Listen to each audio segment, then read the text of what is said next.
What's going on, guys? Carmine Sensei here with my latest Q&A video for Season 6, Episode 5. I apologize for delivering this so late, but as I said before, certain things in my personal life must come first, and I'm sure you guys understand.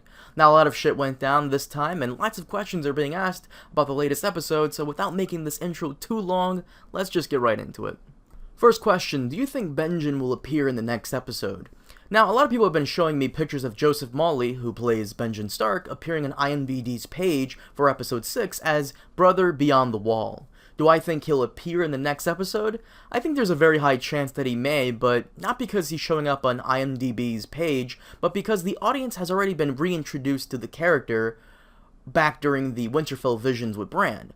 What I mean by that is, the show is not just going to throw Benjin back in your face without trying to remind the audience who he is, considering he's been absent from the show for the past 5 years. That's right, Uncle Benjin was last seen talking to Jon Snow in Season 1, Episode 3, and to give you an idea of how long that was, the character has not been seen on screen since May 1st, 2011.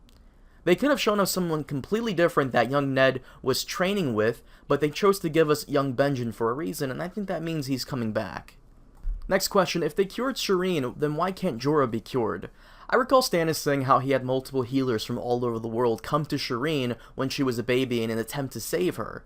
My assumption here is that Stannis sent the word out to everyone he could find, and I'm sure he didn't exactly vet the candidates, but just had them try anything they could to help her out, and eventually it worked. It's not said in detail who cured her and how, but I assume not even he knows who did it, considering it was a race against time to save her, so Stannis probably had the healers do their work all at once until it stopped spreading. The one way I assume Jorah can be saved is by going to the Lord of Light priests. I mean, if they can bring back people from the dead, then curing Grayscale should be a walk in the park, but as I said in my review, I doubt Jorah will survive long enough to see her sit on the Iron Throne. Next question, will you be covering Sam and Gilly in the next episode?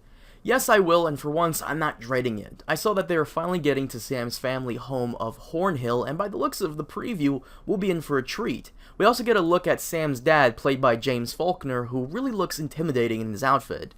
I'm calling it now, though. Sam's dad calls bullshit on Gilly's baby being his, especially considering that the baby has blonde hair and Sam doesn't, so I can't wait to see how that turns out.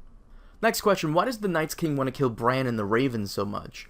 Probably because they know way too much, and as we know, knowledge is power. The Raven did say that he needed to teach Bran everything. Maybe that means Bran is learning the weaknesses of the White Walker other than obsidian and Valyrian steel. It could also be that the White Walkers consider anything that isn't them an enemy. It could also be that Bran and the Raven have sided with the Children of the Forest, and the White Walkers probably have a lot of hatred towards the Children and want to wipe out anybody affiliated with them. My theory here is that the Night's King is probably trying to chase Bran out of the cave after marking him and use him to head back through the wall and nullify the spell that keeps them out of Westeros. Originally, the wall was built by Bran the Builder with some help from the Children of the Forest, who put in spells to keep out magical creatures. Maybe the Night's King wants to use Bran to ensure his evasion, and in a way give him the nickname Bran the Destroyer. This theory of mine is also backed up by Melisandre, who, in the books, believes that Bran and his companions are champions of the White Walkers. He could be, unknowingly, doing the Walkers a favor by escaping back through the wall. Which leads me to the next question, so if the mark on his hand allows the Walkers to get inside the cave, then why not cut off the hand? Probably because the mark has already nullified the spell protecting them from an all-out assault. Chopping off his arm wouldn't do much other than put his life in danger due to all the blood loss. My assumption here is that the mark works like a curse, and as long as the person who cast it is still alive and it stays with the victim until one of them dies. I don't understand why they didn't just explain that while it was revealed that he got marked, but whatever. Next question, is Bran a time traveler now? There's been multiple discussions on this, and I won't even try explaining it because it's so confusing, and I don't even want to try because this isn't my area of expertise. I'll leave a link in the description below to an article that may help in understanding what Bran actually did from someone who actually studies time. It's an interesting read, so I definitely recommend checking it out. Next question, there is a theory out there that the Raven is Bran, but in the future. Thoughts? Oh my god. I hope that's not true. I really hope not. While it would be an interesting thing, I'm just getting sick of this whole time loop thing because it really doesn't fit in with a medieval fantasy. I can see it in sci-fi, but with Thrones, it's just a little weird. Plus, this isn't Looper, which is a good movie, by the way, but it's not. Once you add time traveling plot to a show, it just becomes a little too insane and confusing because, according to the article in the description below, Bran didn't change the past but affected it? I have no idea, just please check out the article. Next question, do you think we'll ever see Dorne again? I fucking hope not. If we do see it again, it may be to show them siding with Dany when she comes over to Westeros. I really hope that that disaster of a storyline is out until the very last season, and I would rather they just mention House Martell in small council meetings from now on. Oh, and before I forget, there are these people trying to raise money to change the Dorne storyline in the show. They hope to raise $20 million to shoot their own Dornish storyline and somehow get HBO to put that in future DVD box sets, which I think is a lost cause and will likely go absolutely nowhere, but you can check them out on Kickstarter. They're called Fixing Dorne, and so far they've raised $32,000 from over 80 people in the hopes that they can actually change every scene and make it fit.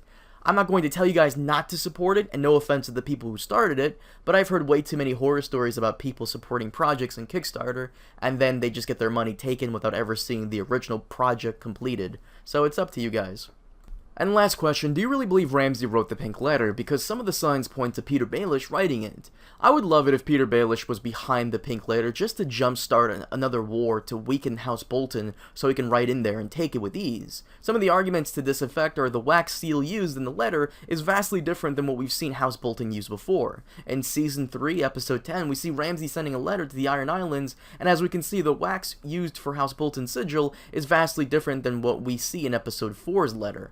Not only that, but some of the language used in the letter is also different than what we've heard, calling his dogs in the letter when he would normally call them hounds, and the whole come and see was a little obvious. I think it would be an amazing twist for Peter to be behind it, but as the show continues, I find it very difficult for the showrunners to include anything cool like that simply because they failed us in the past. I always cite the awesome twist that could have been Dorne last season as an example for this. They could have made Doran, not Ilaria, the true villain last season, having him send the threat to Cersei and make a speech about his hatred for the Lannisters, but it was just an opportunity wasted and they didn't do it.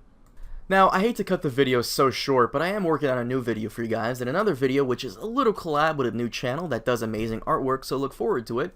But thank you all so much for watching, and as always, leave a like if you enjoyed, subscribe if you already haven't, and I'll see you guys in a couple of days for the new episode. Have a good one.